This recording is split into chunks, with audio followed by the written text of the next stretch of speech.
Hello friends, welcome to round 14 here at Grand Prix Quebec City. For our main feature match, we have Reed Duke, who is sitting at 11-2 versus Nathaniel Boutin, 11-2 as well on Jeskai. Now Frank, his deck is a little bit different than the Dark Jeskai list we've been seeing. What's in it? Yeah, indeed. We just saw the deck with Joel Larson, but Nathaniel does not have black. He's just plain Jeskai in a deck that looks quite similar to the one from Tamada, who finished second at the Pro Tour. It's a bit of an unusual choice because most of the Jeskai players did splash black for Crackling Doom and Tessiger and Colligan's Command. Boutin does not. And his deck is actually a bit more aggressive, lower to the ground. He has additional 2-drops in the form of Hangerback Walker and Seeker of the Way, as well as 4 copies of Jeskai Charm. So he can close out the game a bit faster rather than durdling around with Colligan's Commands and Tessigers and some recursion. He is a bit more of an aggro deck. Yeah, and I actually see that he has 4 Gideons in his list as well. That's kind of interesting add. Since he's not running, the full 4 colors, he can play that double white card a little bit easier. Indeed. Turn 2 Jace for both players here, off to a great start.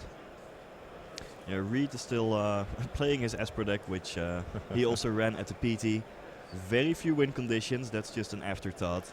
Mainly removal spells, counter magic, just playing the old school control game of relaxing, sitting back, leveling up a Mage Ring network, and then eventually winning the game with an Ugin when everything is already locked up. Yeah, he lets his opponent make more mistakes so that he can leverage that advantage later on. Boutin using his Jace, discards a Seeker of the Way, a little bit off camera there. Thank you. And roasts Reed's Jace. There's another one. Oh, take that back. Also of note, this is not table 1 of the tournament. On table 1 we had Jake Mondello playing against Oliver Pollack-Rotman. Both players were at 12-1 record, and they chose to go for an intentional draw in the hopes of, well, likely making the top 8 with that draw. Jake is on the red-green Eldrazi deck, Oliver Pollack-Rotman is on Dark Jeskai, so if it works out for them, those 2 decks may already go through to the playoffs. Yeah, and we have a pretty stacked top 16, I guess top 17 going into this round. Hayne, Seth Manfield, Dan Lanthier, Pascal Maynard, Steve Rubin, Paulo is sitting at 9th. Reed currently in 3rd behind the players that drew. So lots of potentially sweet names can make the top 8 here. Yeah, Reed was undefeated overnight. His tiebreakers are certainly very good, but this day hasn't been going all that well for him. 2 wins, 2 losses so far. Still in a fine position, but facing a transformed Jace, this game may not be going as well as he had hoped. Yeah, Reed opted not to play his Jace, which we saw he had a second of in his hand this last turn. Keeping mana up for Clash of Wills. Could also have Anticipate, lots of options, maybe Scatter. Although, I don't think Boutin has played a land yet. Oh, he did. I'm sorry. He just fetched. Okay. So things going swimmingly for the Jeskai. Yeah, even though Boutin is not playing all 4 colors, he still has a mana base that is built around fetch lands. There you see the Wooded Foothills, fetching a Canopy Vista. It's still nice that these fetch lands can fetch both white and, well, white-blue lands, or just red lands. Useful to have. Absolutely. Nathaniel going for a Hangerback Walker on 2 counters, and you correctly predicted that Clash of Wills coming from Reed Duke. I think I see the Silumgar's command in Reed's hand, which can actually deal with the Jace. So maybe that's why he opted not to play his own, to try to find an immediate answer. He already had one. Yep. Yeah, that's a card that Reed added to the deck. He didn't have it at the Pro Tour, but he felt he needed some additional answers to Planeswalkers. Now, Silumgar's command is a super clean answer to Gideon in particular, because you can take out the Planeswalker as well as the token without any loss. But it will also help him take care of the Jace on the next turn, most likely. So Nathaniel making a replay of last turn, another Hangerback Walker on 2 here. Jace popping off that polluted Delta, fetching a Prairie Stream, a little bit off stream there, but oh, an Ojutai's command from Reed is huge here. Not only is that going to counter the Hangerback Walker, Oh, I figured he would have gotten his own Jace there, but looks like instead he opted to draw a card. Yeah, he already has a Jace in hand, Sure. so maybe he favors getting another shot at that 5th land, which he still needs in order to cast the Yeah. Silumgar's command.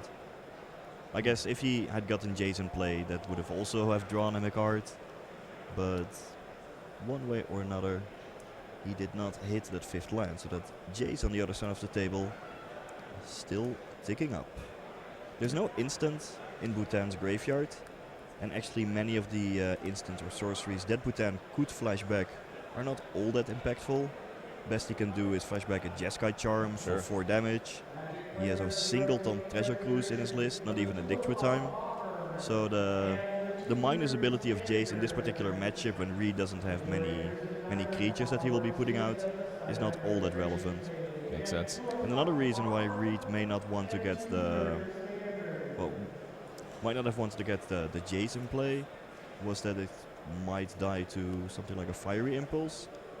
Although I think it would have flipped before Bhutan would have had a chance to cast that. All right, so Reed is going to anticipate in response to a 3rd Hangerback Walker, and once again we see another counter from Reed, his 2nd Clash of Wills here.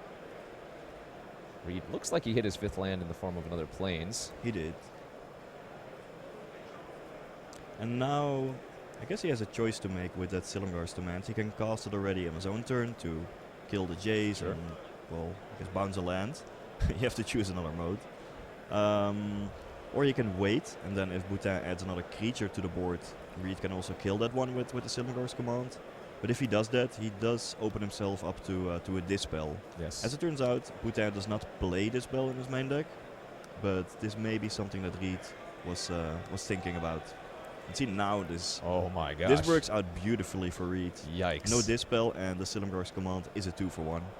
So 2 Planeswalkers being taken care of here with Silumgar's Command. Yep. The Jace on 9, so 1 turn away from being able to emblem.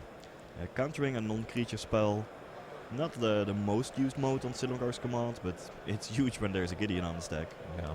And yeah, you correctly predicted that Fiery Impulse by Nathaniel, taking care of Reed's Jace, but man, that Silumgar's Command has to feel good.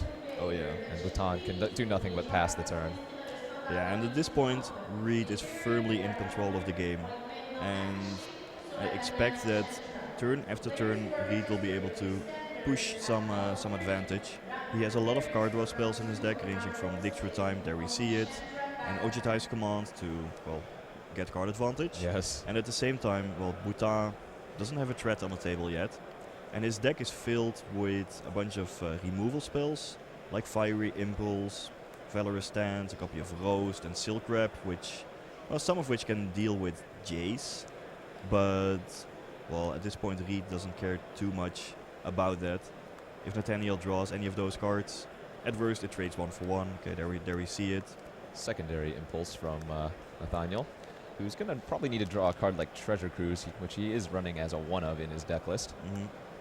Hangerback Walker not terrible while Reed's tapped out, although we do know Reed has access to Utter End.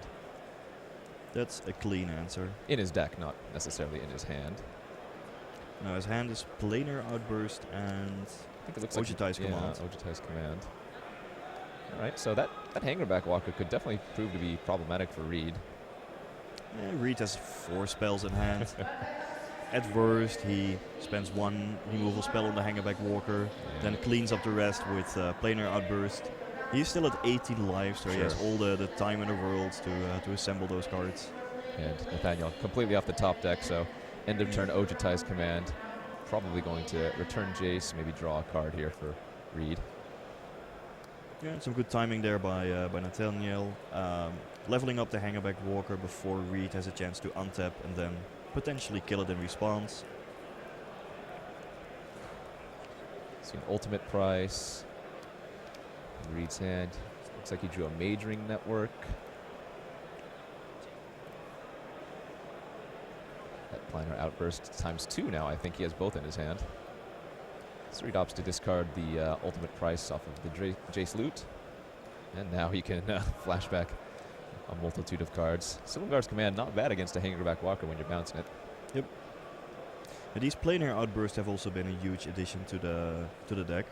Before Battle for Zendikar, it may have been a bit risky to play a deck with only 2 win conditions in the form of Ugin, because, well, if they just get countered or duressed early on, then well, eventually you're just gonna deck yourself. Yeah.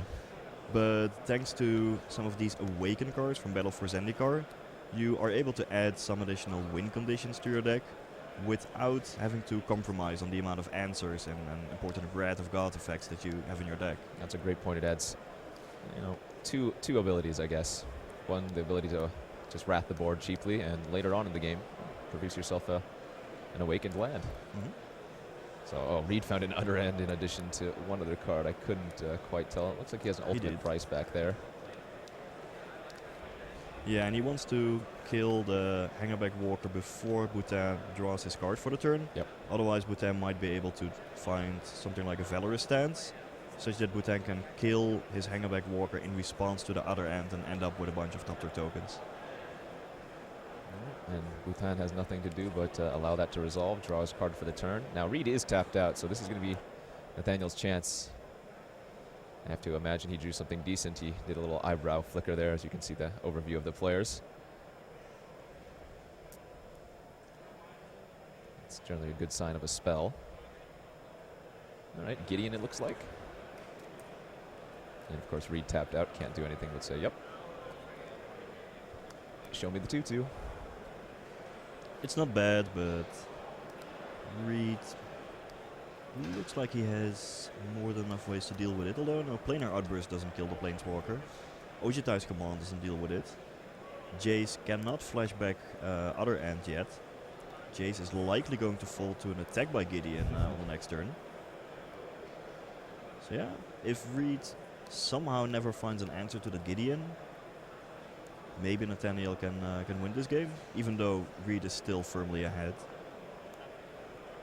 We'll have to see what Reed wants to do here. He did plus the Jace targeting the Knight. Yeah, not much else to do with the Jace. Yeah. Oh, did he? I think he just passed the turn, so. Bhutan weighing his options. Yep, Gideon taking care of the Jace before there's a chance to flashback the Other End. Yeah, and this is one of the things that Nathaniel needs to do to come back in this game. An active Gideon is certainly quite nice.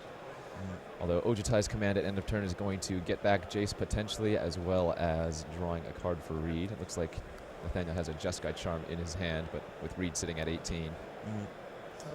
That'll work. Yep. Yeah, maybe Nathaniel actually wants to put the Jace on top right now, because if Nathaniel allows Reed to untap, then, well, Reed could just play a fetch land, transform the Jace, and then flashback the Other End to deal with the Gideon. By playing the Jeskai Charm, Nathaniel at least delays that for a turn. Let's see if Reed wants to do anything in response or just let the Jace go on top. He's going to ultimate price the token end of turn. Put a counter on the Majoring Network. I bet you he drew Jace for the turn. Yep. And says go. And now if Nathaniel finds a removal spell for the Jace, such as a Fiery Impulse, well, Reed may have some trouble dealing with the Gideon. Although one line that Reed may still have access to, strange as it may be, is to play an Awakened Planar Outburst. Yep. Just to make his land into a 4/4, and then on the next turn play another Awakened Planar Outburst to make his land into an 8/8, and then ta-da, I have a blocker for the Gideon. So it looks like Bhutan drew Mantis Rider for the turn. He's going to put a 2/2 into play with Gideon. Gets in for 3, potentially. It's probably just going to fall to a Murderous Cut. Depending on if Reed wants to use Planar Outburst or not on the next turn. He's planning to make his lands big. I hope, at least. Seems good. Murderous Cut takes care of the Mantis. He has mana open to put a counter on the Majoring Network. I think that going to 2 here.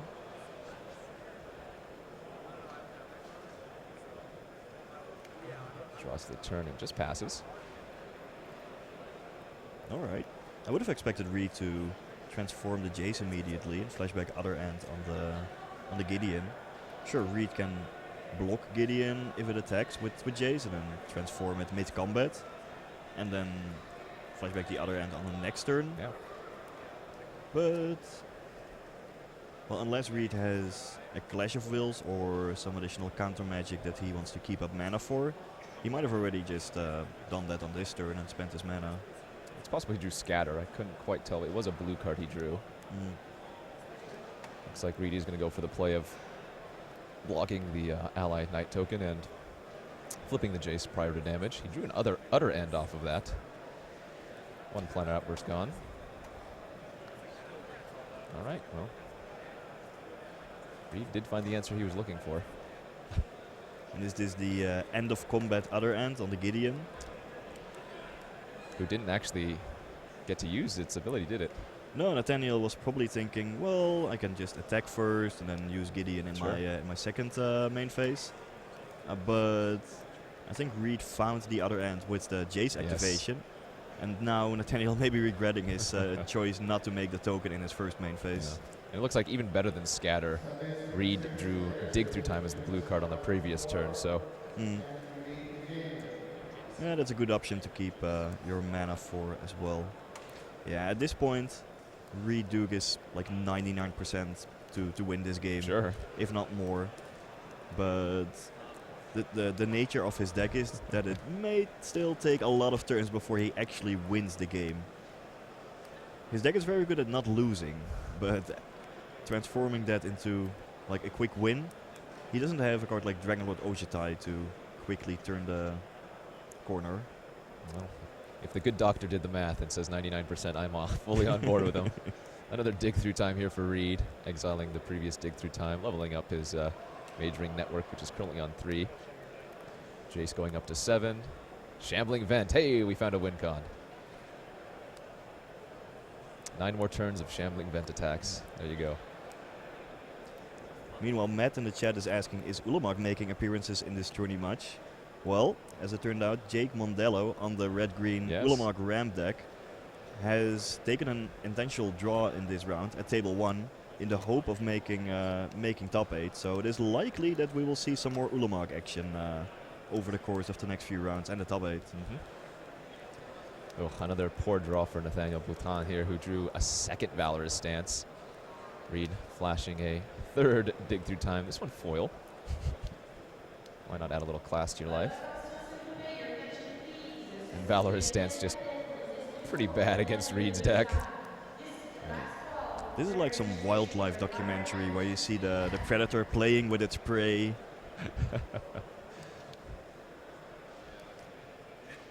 And yeah. Alright, the prey is giving up. Bhutan reads the writing on the wall and scoops him up as we go to a game 2 for them. On the back table there you see Paulo Vitor Dama de Rosa and his opponent. I think they're both on X2. That's Brenton Henry. Get to take a look here. Dark Jeskai versus Artarka Red. 2 decks we've seen a lot of. Oh, the irony. Paulo Vitor switched from Artarka Red to Jeskai Black for this tournament and is now taking quite a beating from all of these red creatures, down to 3 life. But it's not lethal. Yeah, in trade for 2 of Brenton's creatures, it looks like. Brenton's already up a game, it looks.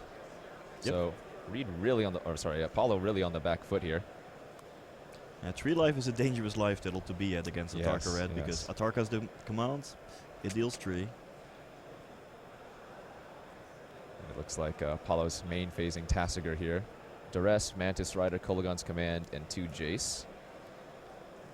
Duress is the card returned. This would be the bluff of the century if Brandon is actually holding Atarka's command, just giving Duress in the sense of, well, I'm giving you Duress, indicating that I don't have any spells in hand, so you probably don't want to waste your mana casting it anyway. Oh, that seems like it'd be a little bit risky given that you could just give Mantis Rider or Jace. Correct. There's just no upside. I do like the line, though.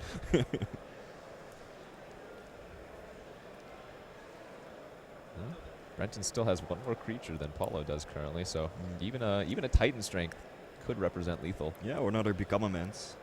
Oh, but an Erishan Cleric number 2. Alright, that changes things. And Paulo is not even attacking with the Tasigur, recognizing that he needs to block all the 3 Goblin tokens in order to not die to Become Immense. Yes, Abbott off the top for Brenton, revealing another Abbott. All right. That's a good way to chain cards here. Yep. Hopefully he hits a land. Okay, that's good for him. Value.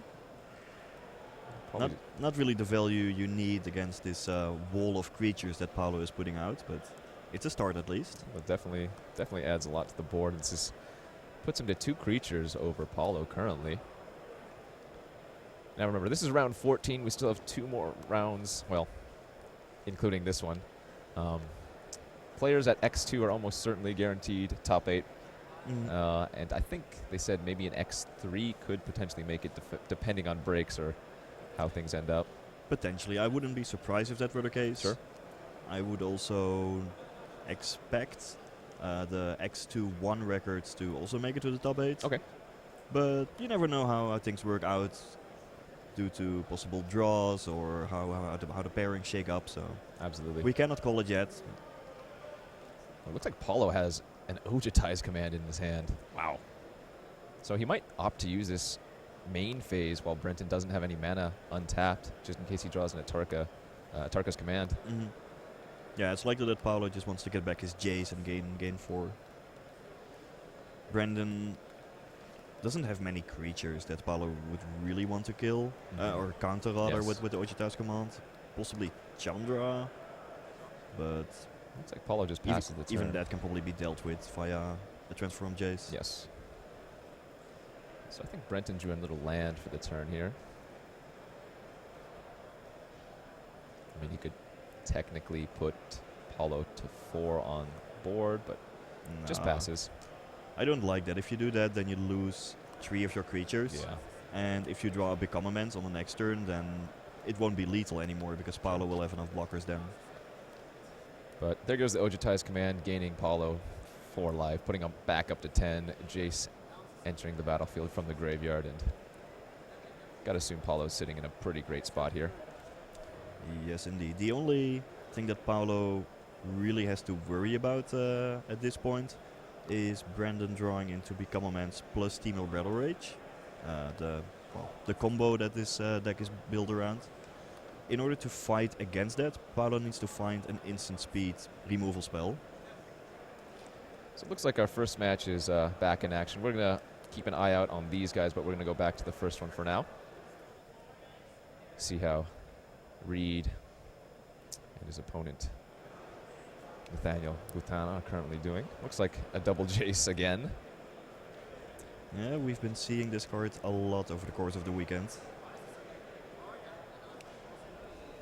Does Nathaniel have an answer for the opposing Jace? I think I saw some Rending Volleys there, but he doesn't have a red mana source. Yeah, he discarded a Jeskai Charm, which is understandable, I suppose, but looks like Reed's off of a second color as well, although it looks like he has a few lands in the back of his hand, plus he just drew an Anticipate.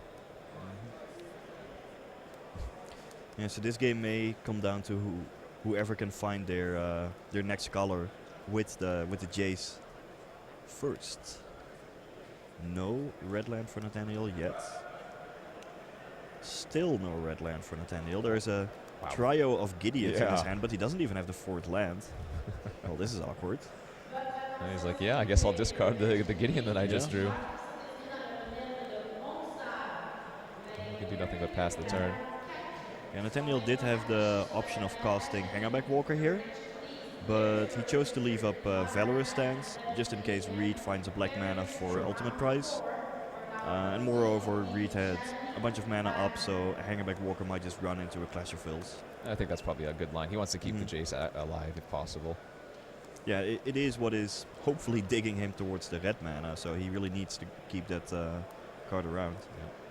Reed drawing Polluted Delta for the turn, and the Delta can go find a few of Reed's lands should he opt to get Sunken Hollow or Prairie Stream, finding that white source for him. He has to choose. There's no black-white duel Correct, yeah. in the format. I reckon he wants to go for black mana. Oh, it actually is Sunken Hollow, not Polluted Delta. So he's going to lead with that instead. I think he wanted the black mana anyway for the ultimate price. And like you mentioned earlier, the Valorous Stance in Nathaniel's hand being used to protect the Jace, but we see a negate countering the Valorous Stance. And now actually Reed can flip his Jace because negate hitting the graveyard put the 4th card in there. Yeah, that turn worked out beautifully for Reed. Who knows his opponent is still stuck on lands and even a color. Reed opting to discard the Polluted Delta. So Nathaniel Can he find a mountain? That's a Cinder Glade. Effectively a mountain. Yeah. All right. So we got a game here.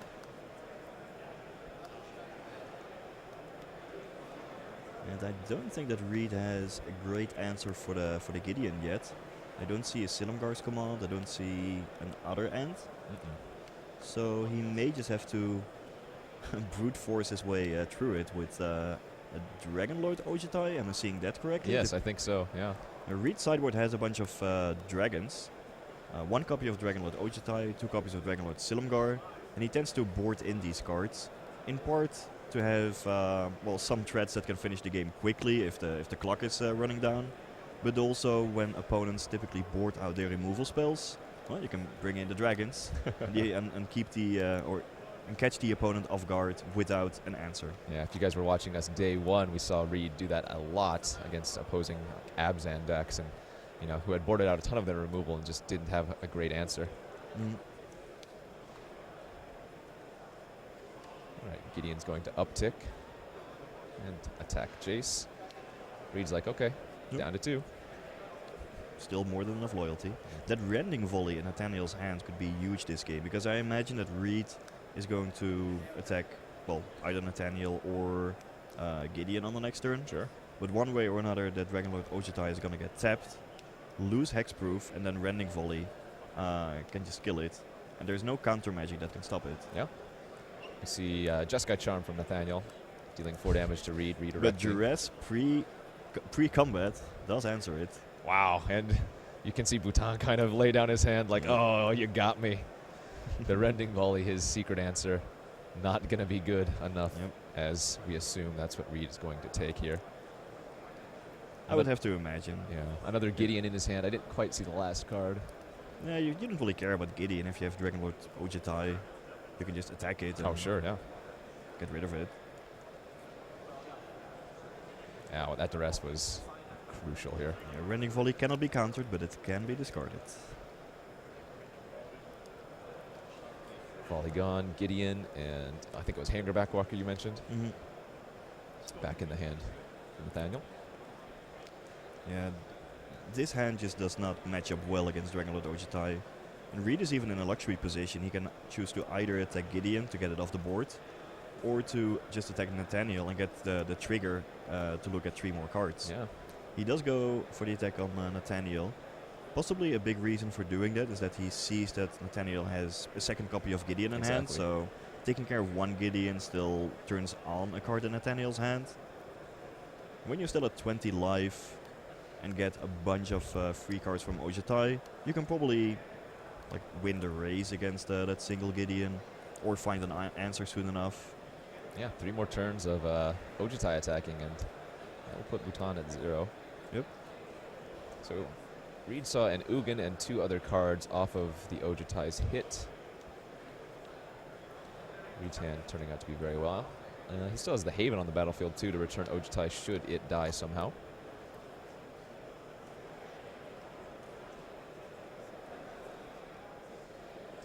Let's see what Nathaniel can do here. He does have an active Gideon, which is nice. But with that much untapped mana, he can't feel very comfortable running into Reed's open.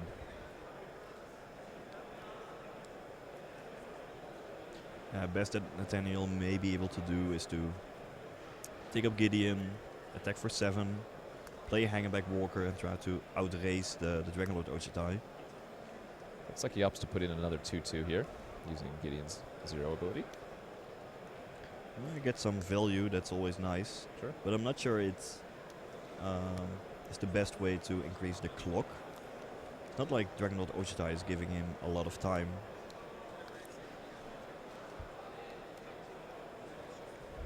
Hangerback Walker being played second main for 3. I think Reed had an Ojitai's command in his hand, so probably going to see Jace come back. One reason for making a token rather than attacking with Gideon is that Nathaniel is seeing that Reed is attacking his life total with Dragon Lord Ojitai, not even touching the Gideon.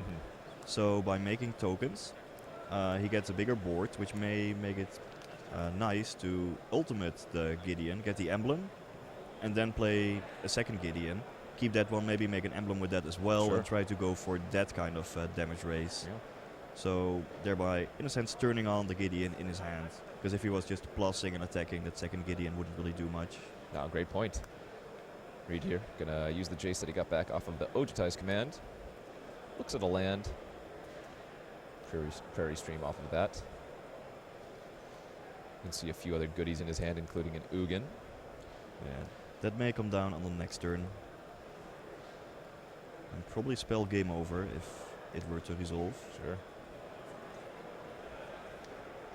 Looks like on our back table, Paulo did win that second game, so they're going to go to a game 3. Brenton versus Paulo, Atarka Red versus Dark Jeskai.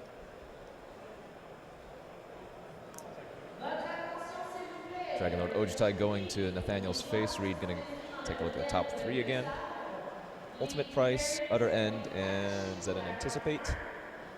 Yep. Yeah, other end is fine. Sure. Yeah, something that Reed may have to worry about is Nathaniel drawing something like a Disdainful Stroke if he boarded it in, which could counter the Ugin on the next turn.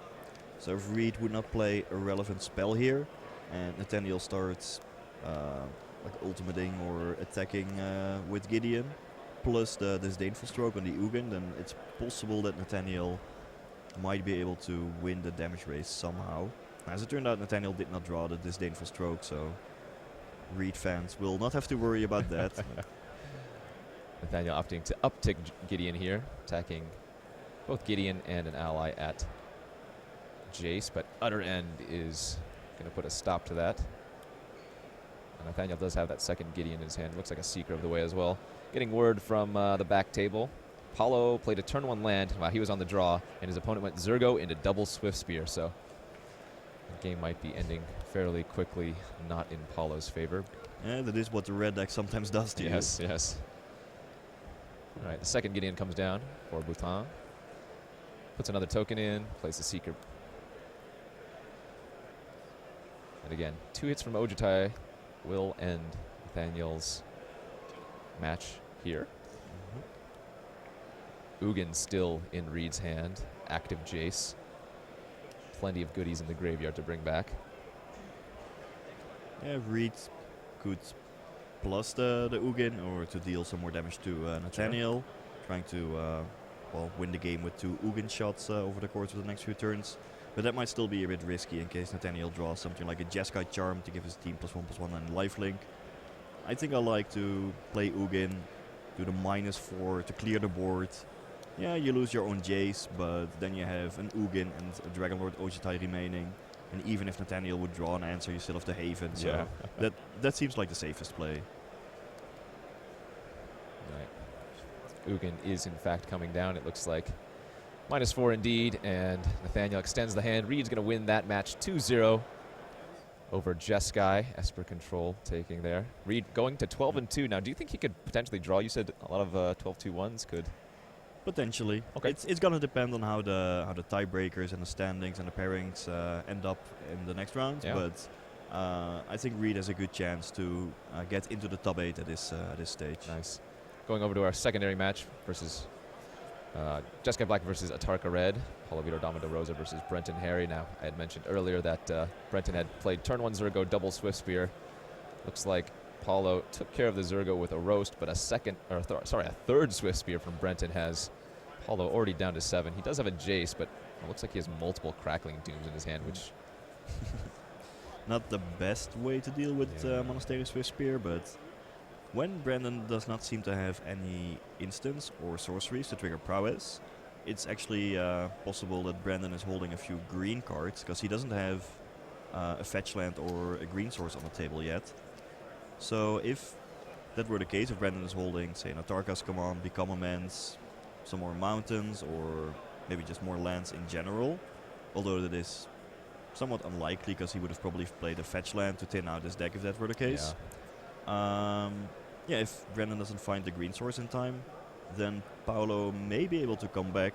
Jace can actually block a Monastery Swift Spear. Sure. Crackling Doom can also deal with 1. Yeah. Tessiger can block. Tusker is in fact a huge body. Yeah, that can work. But Paolo is at 6, so if Brendan finds a green source and he is indeed holding Become Immense, then the game may just be over on the next turn. Can't see what Brenton currently has in his hand. Oh, but a Windswept Heath off the top cannot spell good news for Paulo. Oh no. And Brenton quickly grabbing a Cinderglade. He does have at least Zergo in the graveyard, so Become Immense here is going to be lethal. Yes, it is. But a 2-drop instead. Zergo Dash, okay. Oh, so it's probably a Tarkas command, but that's still lethal. Gotcha. Yeah. And that's going to be it. Brenton takes the match 2-1 over Paulo Vitor Rosa, who falls to 11-3. Brenton also in good shape to potentially top 8 here. Mm-hmm. I was talking to Brenton, and I think he had 2 early losses in the tournament, but then kind of won out. So he's been doing very well the last number of matches that he's been playing. Yeah, sweet winning streak. Yeah, Tarka Red showing just how powerful it can be. Mm. Typically, it's not favored in this matchup because the Jessica deck has so many efficient answers to kill the early creatures and break up the combo. But you know, when you go Zergo into Swift Spears and then follow it up with another Zergo and another Tarkas command, that's just such an insane curve, especially when you're on the play. Almost no deck can beat that in the format. We got a turbo match for you guys. This is still round 14 here at Grand Prix Quebec City. This is the match between Brian Bronduin and Pascal Maynard. Yep, Brian is on the green-white Megamorph deck, the variant featuring Avatar of the Resolute, which we also see enter the battlefield here. And Pascal Maynard is on the 4-color Rally version that Matt Ness piloted at the Pro Tour. We saw Pascal sneak into day 2 in round 9 with a very convoluted Rally the Ancestors mirror match, featuring approximately 30 triggers for every creature that died. But basically what Pascal's deck is trying to do is to fill up the board and the graveyard with creatures using Jace and Collected Company, and then assemble a bunch of sacrifice fodder creatures plus Nantuko Husk, and then sacrifice those to gain an advantage by either drawing cards with Grim Haruspex, scrying with Catacomb Sifter, or just draining out the opponent with Zulaport Cutthroat. And then when the graveyard is big enough, you play Rally the Ancestor, sacrifice your entire board, and eventually kill your opponent with Zulaport Cutthroat triggers. That's the game plan. Great explanation.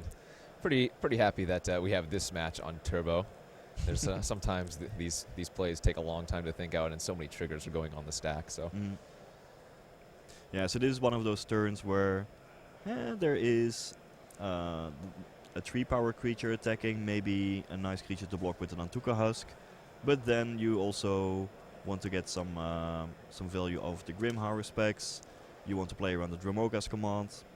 Always tricky, these combat situations involving possible tricks on the green-white side, as well as some Nantuko Husk possibilities. Yeah, looks like a Flip Nissa on the side for Brian, who's continuing to bash in with, is that a Den Protector and a Death Mist Raptor? Yeah, no good blocks for Pascal there, who looks to be falling to a low life total. I imagine in the single digits. Big Hangerback Walker there. So this may be the turn where Pascal needs to set up a huge Rally the Ancestors and, present some combos. He does have double white. It's not even always easy to assemble double white in this deck, but he does have it. Jace upticks though, and that's all that's gonna be. So is there a Rally the Ancestors in Pascal's hand? Right, so it looks like Nissa hit Dromoka's command, which Brian, of course, revealed off the top of his library. Yeah, I would probably just attack with everything, even before playing the Dromoka's command if I were in Brian's seat. Oh, there is the Rally. So Pascal sacking the Elvish Visionary prior to using. Oh, but he's only getting back 3 creatures. Not the biggest value. One of them is Zulaport Cutthroat, though. Like he's able to draw multiple cards here as well as gain multiple life. So yeah, it's some value. And then if he can find another Rally the Ancestors on the next turn, along with some of the additional cards that he draws. Yeah, if he finds like another Zulaport Cutthroat plus a Rally, then Pascal may be able to get out of this. So Brian could have responded to the Rally by using Dromoka's command to kill the Nantuko Husk. Yeah, but then the Husk comes the back. Husk just comes back. Yeah. But it would be gone after the next turn. It would have been exiled with the Rally, right? Well, no, because he can just sack itself. Yeah, correct. When there's an Nantuko Husk in play, the creatures are almost never going to be exiled by Rally the Ancestors. Yeah. Because you just sacrifice them to an Antuku Husk. Sometimes you actually let some creatures be exiled, like Grim Haruspex, in case you're worried about decking yourself, but typically you just sacrifice your entire board. So a lot of things happening here. Pascal looks like he's sacking all 3 of the creatures that he brought back with Rally the Ancestors. And note that Rally the Ancestors exiles itself once it resolves, so it cannot be flashed back with Jace. That would be crazy if that... Yep. Alright, so... Pascal looks like he has a Sidisi's Faithful in his hand. Can't quite tell what the other cards are, but he did draw multiple cards that turn. Yeah, it's a card that may buy him a little time by bouncing, say, a Hangerback Walker. Sure. Yeah, he also has a Catacomb Sifter and a Collected Company, but he hasn't found the second Rally yet. There is now a Grim Haruspex that can draw him some cards. Maybe gain some life with the Zulaport Cutthroat. Right, the Catacomb Sifter gives him some more jump blockers. Then the CDC's Faithful could bounce, I guess, the Hangerback Walker or something like that. And from a board not too long ago that only had Nantuko Husk, a Jace, and even just an Elvish Visionary. Yeah. Or apparently the Deadmist Raptor. So yeah, the CDC's Faithful dies, you drain with the Zulaport Cutthroat, you scry with Catacomb Sifter, you draw a card with Grim Haruspex. So many triggers to remember. This deck is certainly not the easiest to play. A lot of things you have to think about. So BBD is at 11 wins at the moment, 11-2. And Pascal Maynard is sitting at a 10 wins and 1 draw. Okay. So both players can still make top 8 if they win this one and the next one. BBD possibly getting there if he wins this and then draws. Yep.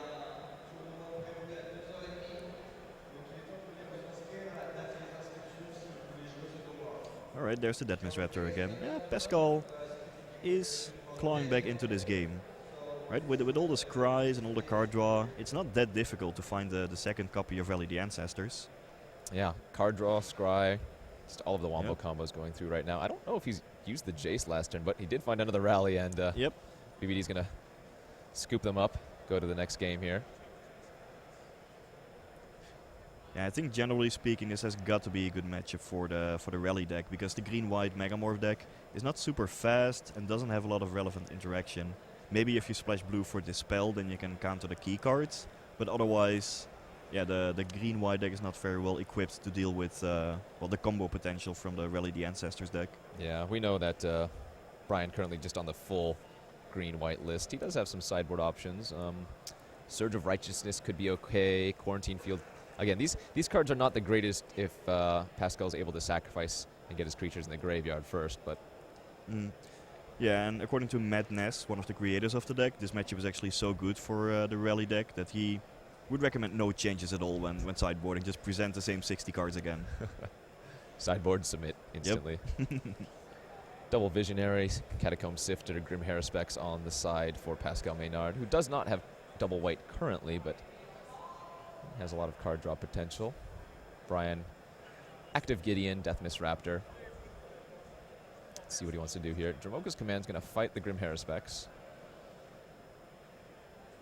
And well, looks like Gideon's getting in there, so. Yeah, BBD is putting on a lot of pressure. That is what Gideon can do for you. Typically the green-white deck is not the most aggressive deck out there. But when Brian is on the play with a turn for Gideon, and Pascal Maynard didn't seem to have a super impressive hand. No Jace, for instance. Then the green-white deck can win before the Rally deck has a chance to set up.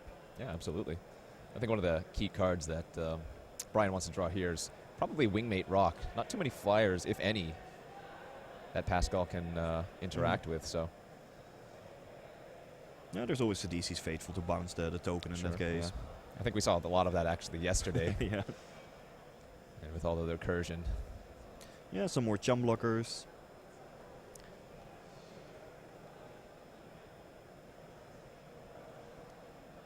Okay, Gideon and Nissa active for BBD here. And that's one of the problems I think with the Rally deck. If they just don't find their important combo pieces, they can kind of just play some random 2/3s, random 1/1s, and yeah, I think that in general a weakness of not only this rally deck, but also of the blue-black aristocrats deck. You have a bunch of random 1/1s Yep. and 2/2s that you aim to sacrifice or like benefit if a creature goes to the graveyard. But if your opponent has the right removal spells to kill your Nantuko Husk or, for instance, your Liliana in the blue-black aristocrats deck, then all you're left with is a bunch of random dorks that don't do anything by themselves. Husk, though, for Pascal is a good one. Yep. Going to start off strong for him, especially if you can find another rally. There are a ton of creatures in his graveyard currently. Man, how sick of a blowout would Hollowed Moonlight be if BBD had it? Yeah, it's a sweet Oh. card if this deck becomes big. He does have the rally. Okay, so we have 2, a 3. bunch of Elvish Visionary triggers. We have Catacomb Sifter making tokens. Sidisi's Fateful bouncing something. There's also a Zulaport Cutthroat, so that will give Pascal at least 10 life this turn. There's 3 copies of Grim Harrowspec, so Holy every moly. non-token creature that dies gives him 3 additional cards.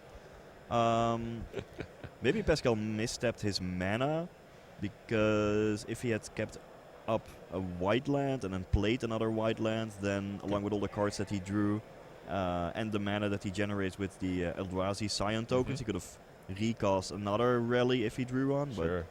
whatever. He's getting so far Yeah. ahead this turn, drawing so many cards.